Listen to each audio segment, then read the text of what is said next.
Thank you for joining me in my video today. So I had a talk with someone this morning about something that was very important, and I just got really inspired to do a collective video about worth. The conversation was about worth. So I was gonna do a collective tarot reading anyway, but I don't know, something is just really pulling me to talk about worth because we are in Pluto retrograde. So that's something that is going to be like very highlighted for us at this time. So I wanted to do it in the form of a tarot reading. So I'm gonna ask Spirit what guidance or information we could give the collective today about overall worth, self-worth. Okay, let's see. What would you like for the collective to know today? Okay, we have the Seven of Cups, and I'm going to show you guys the cards in just a minute. And actually, you know, I'm going to do a little bit different this time. So let's get, okay. Boom, boom. All right, let's clarify the Seven of Cups. Clarify the Strength card. Clarify the King of Swords. Clarify, Nine of Swords, and clarify the Ace of Swords reverse. Okay, so I'm gonna go ahead and show you guys the spread. Okay, so the bottom of the deck energy is the World card, okay? It's the World card. Now, we have the Seven of Cups upright, clarified by the Queen of Cups.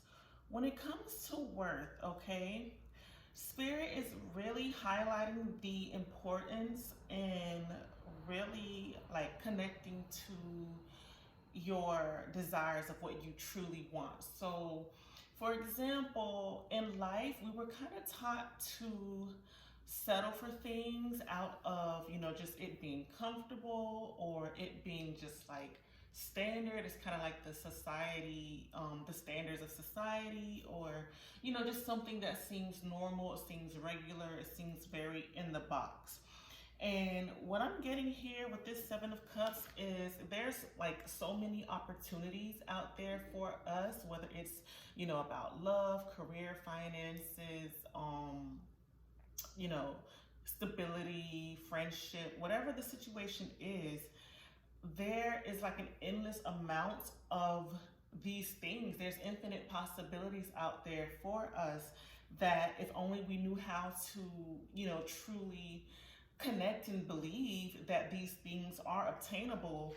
You know, if we believed it, we'd be able to obtain it. So as you can see, she's kind of looking, you know, her head is in the clouds. She's looking up at all the different possibilities, and it's like right there within her reach, but she's not grabbing it. And I feel like we were kind of taught to do the same. You know, it's like there's so much out there, but it's like, oh, we would never, you know, we could never become millionaires, or we could never own our own business, or, you know, whatever we kind of learned from like tradition or just from our ancestors, that stuff carries down into, you know, just how we behave and who we are today, basically. So Spirit is really wanting like a deep, heartfelt connection to these things because, I mean, how do you align with something that you don't truly want? I mean, I guess maybe it's easy for me to say because I've actually sacrificed a whole lot to get exactly what I want, and I'm not afraid to do that. But there really is that fear that stops us from going after the things that truly make us happy. Okay, so when we got this Strength card here reversed, clarified by the Justice reverse, that's basically, like I said, about the fears, the doubts, the insecurities, the things that hold us back, that limit us, okay, things that tell us, oh, you know, we could never be worthy, we could never achieve this, we could never, you know, be good enough. Things that, you know, we probably tell ourselves, and things that maybe we've heard even as a child. You know, maybe as a child you wanted to kind of, you know, reach for the stars, the moon and stars. Maybe you wanted to become president or something like that, and maybe your parents parents told you, oh no, you can't do that, you know, you gotta stay in your lane or something like that, okay? So there definitely was an injustice to our sense of self-worth, whether it's, you know, what it usually always stems from childhood, but even in our adult lives, you know, we sometimes are just kind of programmed to believe that we need to stay in our lanes, that we shouldn't reach above, you know, what's considered average or normal and things like that. All right. So, and I'm drawn to the red here. Okay, I have the red in the first portion that's kind of standing out to me a little bit. And I was also speaking this morning about the root chakra with this person as we talked about worth, okay? Because the root chakra has to do with the overall foundation, okay? Has to do with your home and family life. It has to do with your material world, your physical possessions, physical needs like clothing, food, shelter, things like that. And it also has to do with your, I want to say like your roots, your ancestors, your body as well. Okay, the root chakra has to do with your body because your body is the connection to the material plane.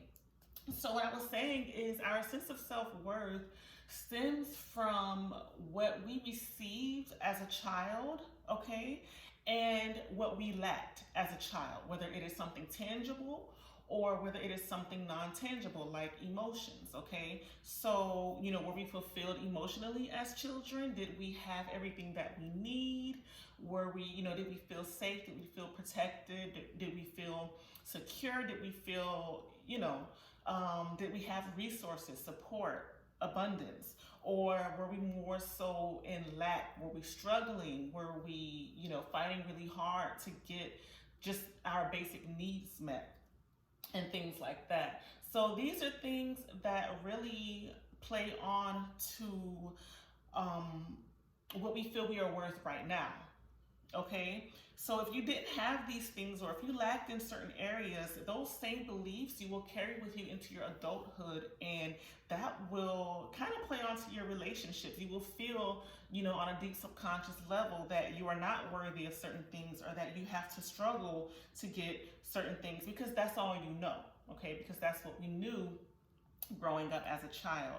So it really is important, excuse me, it really is important to work to change your beliefs, okay? I'm getting a little bit of that here with this King of Swords and the Moon card, okay? Because this King of Swords, you can see, the King of Swords is someone who is very intelligent, very knowledgeable, very skilled at what they do, okay? Maybe some of you guys have like a natural talent or natural ability or have some type of education in something, a specific field, or, you know, in manifestation or whatever it is, okay? I feel like Spirit is really wanting you to understand the power of the mind because the moon represents the unconscious. It represents things that are hidden. It represents, you know, including fears. It represents, you know, if you're going to shoot for the moon and stars, if you're going to, you know, whatever.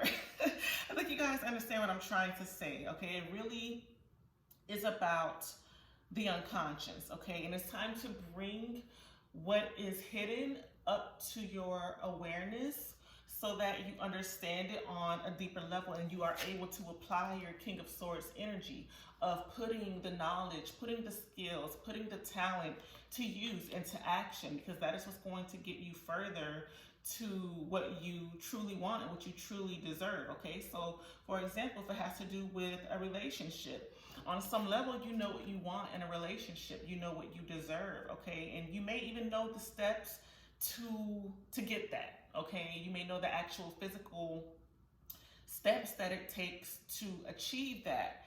But again, energy aligns with our thoughts and beliefs, okay? More so our beliefs, our true beliefs, okay? The ones that we don't even know we believe. So are they aligned, your beliefs, with your thoughts and actions, okay? So you have to look into that. You have to change your beliefs in a way that it actually serves what you are trying to accomplish or what you're trying to manifest, okay? And then apply those skills as needed. Now, we had, I believe it was the Nine of Swords, clarified by the Seven of Swords, okay?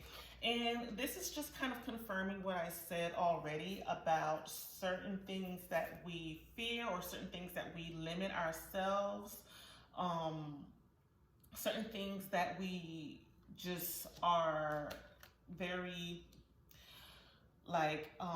we hold ourselves back. Self-sabotage, that's the word I'm looking for. I'm getting just from all the black here, okay? Shadow work is really highlighted here, and shadow work involves tapping into these deeper thoughts and feelings, these deeper beliefs, to understand the ways that it is affecting us, okay? Some of us don't want to face some of these truths that we keep hidden deep inside of us, but the only way that you can really transmute that energy and come more into your power is by acknowledging it, okay? So acknowledgement is the first step, all right? Letting it come to the surface, getting it out, sitting through the pain, whatever the pain is, sitting through, the trauma, learning whatever lessons it is that you need to learn in the situation, and then shifting that energy into something more positive that is going to best serve you. That is how you kind of cultivate your worth, by not allowing something that happened from the past shape you, but actually coming into your power to shape yourself.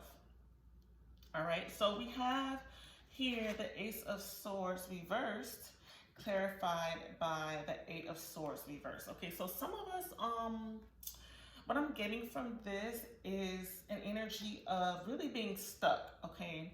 Really being stuck. We do the best that we can from our level of consciousness, but again, with this King of Swords, it's like we kind of have what it takes. We have within us what is needed in order to really flip the situation around, whatever the situation is.